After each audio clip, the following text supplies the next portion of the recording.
still not subscribed to Matt's channel? Well, if you're not, hit the subscribe button because he's giving out free picks each and every week. Hope you have a good rest of your day. NFL Week 14 is here, guys. The week of not many good games, I'll be calling it. We just saw probably the best game of the week, the Thursday night game. Lions versus Packers. Doing this video a little late. Friday morning, I usually do around Thursday evening. When unable to do it, Lions get the win. 12-1. Unbelievable start for the Lions. Just sneaking by last two games. We were on the Packers plus 3.5 for clients. Nice cash there. Continue to cash tickets on the Packers throughout the season here. They had a chance to win outright. I expected the Packers to be able to move up and down on that banged up Lions defense. That's what happened. But they weren't able to limit the Lions offense, which was always a possibility, right? High possibility. I love that hook at the 0.5. This week, we're going to talk Arizona versus Seattle. Good divisional game there for first place. Chiefs versus Chargers, another big divisional game. Technically, Chargers could still win that division. And Monday Nighter, Bengals versus Cowboys. We talk the Monday Nighter no matter what the game is each week. Of course, teaser and underdog options for you guys as well. It was a nice Thanksgiving day on the Thursday. And also the week 13 on the Sunday for myself, clients, and podcast listeners. Two teasers hit for us. We have every year, we have the famous Thanksgiving teaser. I think I've only missed it 1 year since having this service. What would have been 4 or 5 years now. All favorites won. We attacked all favorites in the teaser market. That cash for us plus 120, 7-point teaser, guys. Also all over Green Bay. All over Green Bay at home, in the cold, in the snow, no-brainer against Miami, who just continues to struggle, right? Death taxes and Miami losing in the cold. Sunday, we were all over the Bills in the teaser market on the spread 5.5. Again, situational handicapping, guys. At home, in the snow, San Fran coming from the West Coast, Bills cruise. No-brainer, right? Bets that need to be made if you're going to beat the sports books long term, guys. 65% teasers on the year. Very good for the teaser market. Teaser market's usually a grind. You grind out profit throughout the year. Sometimes you'll have not so good seasons. 65% plus 120 average, guys. Keep that in mind. So it's been a good teaser market year. And the player props have been good as well. 64% on the year. Just profitable in the spreads market, but it hasn't been a great spreads market for myself this season. However, it has been, of course, a profitable year due to mainly the player prop market totals and the teaser market. Systemsportscapping.com or link.me/systemcapping. Client opportunities over there. Remember, I don't just handicap one sport, multiple sports, guys. Resume, comments, records, and more. Head over there now. Power rankings, guys. Let's do a power rankings update. We do it every week. I think I missed it last week, so I do apologize. But let's do it this week. Power rankings update. A little change there. Lions still number 1. Bills 2. Chiefs 3. Eagles 4. Vikings number 5. Got to put Eagles right up there now. Big win over the Ravens. Ravens beat themselves, but hey, they got the big win on the road there. Eagles win, 7-8 in a row now. So definitely impressive there. Vikings continue to win games. You have to put them there. Even though, some people think they're not as good as their record shows. I don't disagree with that, but until someone can beat them, I'll move them out of there. Maybe swap them with a team like just outside the Steelers. Packers, Ravens. Let's hear from my friend Kristen before we get into these breakdowns. For you sports bettors out there, let's be honest, you probably need a little bit of help beating those books. System Capping is a proven long-term winner against the sports betting market in multiple sports. He's built a worldwide clientele due to his high winning percentage over the years. Be sure to click the link on the bio down here to check out his profile, and you can also find out his resume, client comments, podcasts, and subscription opportunities. I'm going to be following him along too, so let's win some money together this season.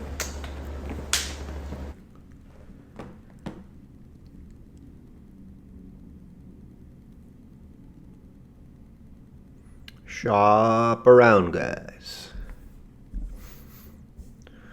Shop around, and shop around. Have access to multiple sports books. I can't stress that enough.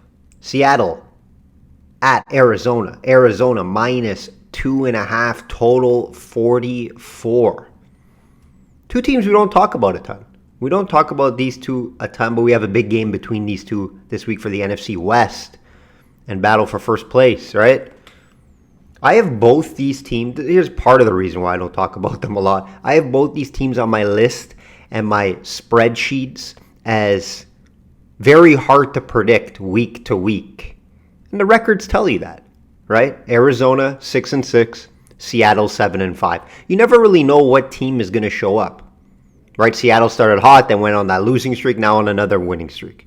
Arizona win one, lose one, win, right? Lost 2 in a row now. You just don't know. And because of that, I usually stay away from them on the book. And that's going to be my advice here.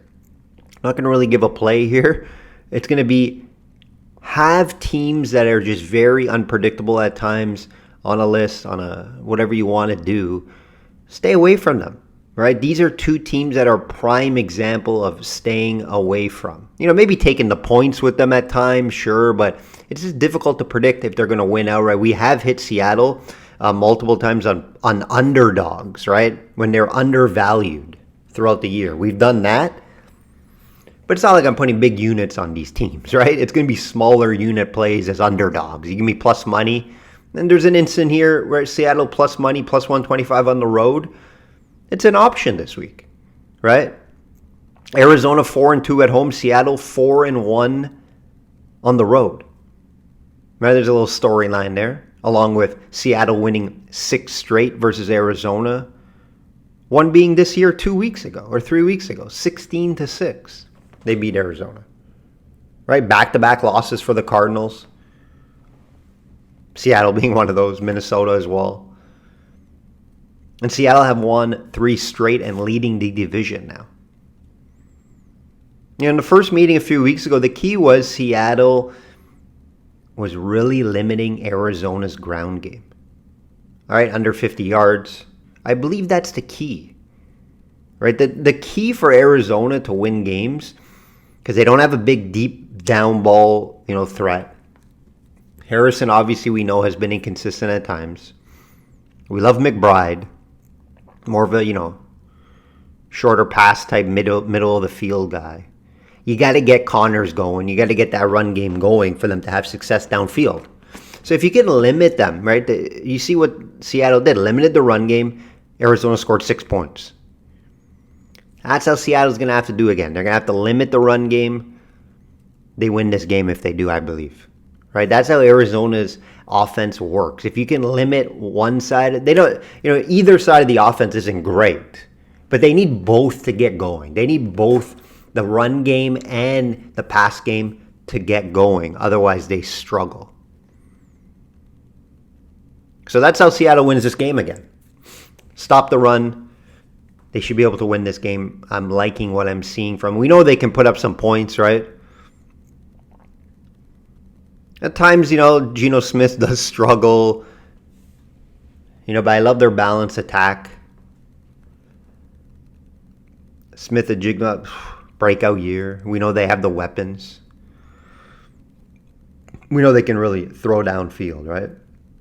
I expect this game to be close. I do expect it to be close. Only way I can look is Seattle plus 2.5. Again, is it going to make my client card? No. Am I going to be betting this game? No. Because like I said, both these teams are on my stay away from unless I'm betting underdogs, right? So if I were to bet this game, it would be Seattle, underdog, plus a point. And it'd be for a smaller unit. Just because these two teams are very unpredictable, guys. Very unpredictable. Total, no comment on it. Well, we've seen the first game go what? Under 25 points, under 26 points. So would I be surprised if this goes under? Definitely not. But these two offenses are capable of breaking out too, right? So stay away from this game and add these two to your watch list. Add these two teams to your watch list from week to week is my opinion on this one. Chargers at Chiefs. Chiefs -4, total 43. First and second place in the West. Chargers still have a shot to win the division, but they got to win it here. They got to win this game on the road. Tough spot for them to win on the road. Dobbins still out. Chiefs 6-0 at home. I think it's a tall task, right? Even though we're not seeing, Chiefs kind of slowing down a little bit, winning games by the skin of their teeth. But that's what they do. They win games, guys. Could I take Chiefs -4 here? No. But I can take Chiefs to win the game, right? Because that's what they do. They win games. Chiefs 8-2 in their last 10 against the Chargers. And 6 straight wins versus the Chargers, guys. A lot said in that sentence. Somehow the Chargers, walked away with a win last week against the Falcons. Kirk Cousins lost them that game, 4 interceptions, and still had a chance to win the game at the end, right? Now, we were on Falcons +8 in the teaser market. That cash, I had a smaller unit and was the only loss of the week on the money line on Atlanta. And they had multiple chances to win that game. Cousins just threw it away. It's not like the Chargers played over. Well, played pretty good on defense, obviously. That's what they do. They play well on defense, this Chargers team. On offense, though, they struggle to score points. Right, Chargers allowing the fewest points per game at 15.7. Chiefs 8th at 19. That's why I'm going to lean the under here. That would be the free play. Both teams can struggle to score points at times. Like I said, cold in KC, I expect. The Chargers' offense without Dobbins limits the run game a ton. And the weapons for the Chargers are just very limited. Love McConkey. He's having a breakout year. Love what I see there. But just no really downfield threat. Guy make a ton of... Ladd obviously can make a ton of catches, but he's not really a downfield weapon, right? Quentin Johnson, we know he's terrible. Tight ends, very limited. No run game, just very limited. Hard to see them score a lot of points in this one. 4 is a lot, right? Like I mentioned. I'll be staying away from the side. If I were to bet this game for clients, it's going to be the under. Last time these two played was 17-10. I could see something along those lines again here this week. Monday night game. Bengals -5.5 at Cowboys. Total 49.5. They continue to just hope Bengals will start playing good. Guys, they're 4-8 and the season's almost over. Should the Bengals be favored versus anybody at this point? Yes, we know their offense is flashy and Burrow's one of the best QBs in the league and they continue to put up points. But this defense is absolutely garbage. We played the theory last week. Why are the Bengals favored? And what happened? We took the Steelers as the underdog and we profited in the underdog market because of it. 5.5 on the road. Yeah, I don't like this Dallas team, but they're playing better. They won 2 in a row. Got their first home win. They're playing better, a little healthier. I think they lost Zach Martin on the O-line. That's going to be a tough loss there. But Bengals defense is just terrible, guys. They can't win games. 3 straight losses, 4-8 on the year. Playoffs are out of the picture. So what are they really playing for? Right? We expect the Bengals to score here. The question is, can Rush keep up? And does the Bengals somehow play good defense? Right? Against Cooper Rush, it's very possible. Hard to trust Cooper Rush. I get that. They need to make big plays from their running back, special teams. And they have been doing that in these past 2 weeks with wins. Bengals D, I think it's one of the worst in the league. The numbers tell you it's almost the worst in the league, right? Terrible tackling. If you watch that Steelers game, they really bad at tackling. 27th in yards allowed, 22nd in rushing, 27th against the pass, 30th in sacks, and 31st in points allowed, guys, at 28 a game. Yikes. How can you take 5.5 here? I don't know. Right? Maybe they finally show up and have a big game on both sides of the ball. We just haven't seen it. Give me Dallas +5.5. Only way I can look here. Is it going to make my client card? Probably not. But if it does, it'll be for a smaller unit. Teaser options. Big year. Big year in the teaser market. 65% at +120. Do the math there, guys. It's been a good season for the teaser options. They're grinds, the teaser, right? Let's be honest, it's not my main focus every week. But they're fun plays. And when you're seeing it well and you're hitting plus 120s, at a high rate, you're doing well. 7-point, like always. It's tough this week. I actually usually when I'm looking at the teaser market, a couple jump out at me right away. None did this week. I had to do more research. So I might not even have a client teaser this week. I probably will. It probably won't be for a full unit though. This week, Bills plus 3.5. Rams are a sneaky upset winner at home this week, but if it is, I expect it to be a close game. Bills are not just going to fall off the face of the earth. So give me that plus 3.5 on the Bills. Could be a little bit of a trappy game though, so I'd have to take that point. And then Seattle plus 9.5. If Arizona wins the game, it's going to be a close game. So that plus 9.5 is probably my favorite teaser play of the week.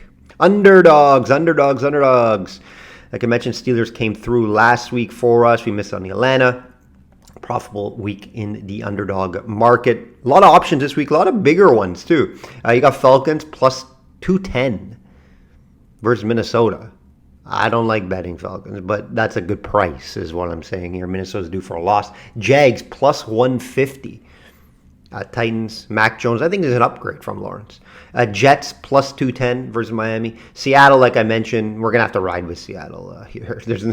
You're taking a lot of shots here if you do. Rams plus 160, we talked about. Bears plus 165, Chargers plus 175, Cowboys plus 200.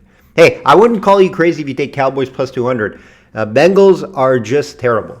So I wouldn't call you crazy there. Seattle obviously is going to have to be a look here. Maybe the Jags on the road. Tennessee just struggles. Not a great team, but do you want to trust Mac Jones? I think this week there's no really clear cut, but I think there's some options, right? Bigger options like Falcons, Jets, plus you're getting over 200 here. There are some options. I don't like Chargers to win that game on the road. It's a tough spot there.